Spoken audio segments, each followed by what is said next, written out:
বাংলাদেশে এই প্রথম পানির পাম্প ব্যবহার করে নিজের বানানো বিমান উড়িয়ে দেশবাসীকে তাক লাগিয়েছেন জুলহাস নামের এক যুবক। মাত্র 7 এইচপি পানির পাম্প ব্যবহার করেই উড়ানো হয়েছে স্কাইবাইক নামের এই বিমানটি। অর্থাভাবে লেখাপড়া বন্ধ হলেও জুলহাসের উদ্ভাবনী ইচ্ছাশক্তিই নিজের বানানো উড়োজাহাজে পাখির মতো উঠতে সহযোগিতা করেছে তাকে। আমি 2014 সালে এসএসসি পাস করি। এসএসসি পাস করার পর আমার আর্থিক সমস্যার কারণে পড়ালেখা বন্ধ হয়ে যায়, আমি আর পুরো পড়তে পারি নাই। 4 বছরের অক্লান্ত পরিশ্রমে মাত্র 1.5 লক্ষ টাকা ব্যয় করে তৈরি করেছেন এই বিমানটি। 90 ভাগ অ্যালুমিনিয়াম, 10% এসএস পাইপ ও 10% লোহা দিয়ে বানানো হয়েছে বিমানটি উড্ডয়নে পাখা হিসেবে ব্যবহার করা হয়েছে ফেব্রিক্সের পর্দা।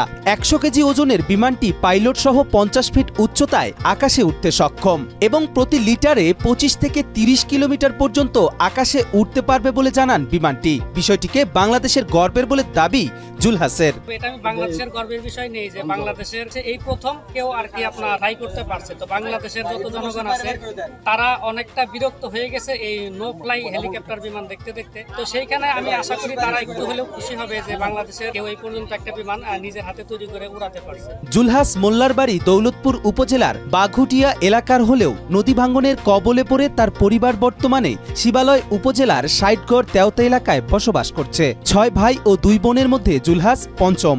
2014 সালে জিয়নপুর উচ্চ বিদ্যালয় থেকে এসএসসি পাশ করেন, তবে অর্থাভাবে পড়ালেখা আর চালিয়ে যেতে পারেননি। বর্তমানে ঢাকায় ইলেকট্রিক মিস্ত্রির কাজ করছেন 28 বছরের এই তরুণ। অর্থের অভাবে লেখাপড়া করতে না পারলেও তার অদম্য ইচ্ছাশক্তিতে সফল হওয়ায় উচ্ছ্বসিত তার মা।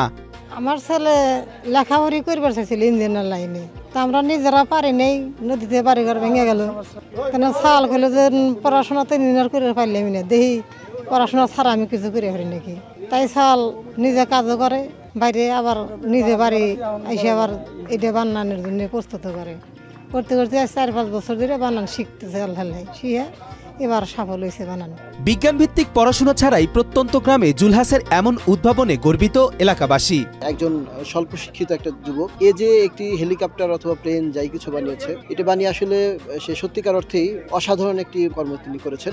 সরকারি কিংবা বেসরকারি সহযোগিতা পেলে তার এই প্রচেষ্টা দেশের কাজে লাগবে এমনটাই প্রত্যাশা এলাকাবাসীর। স্বল্প শিক্ষিত একটা ছেলে হিসাবে ও যে কাজটা করেছে, আমি আসলে ওর উজ্জ্বল ভবিষ্যৎই দেখতে পাচ্ছি।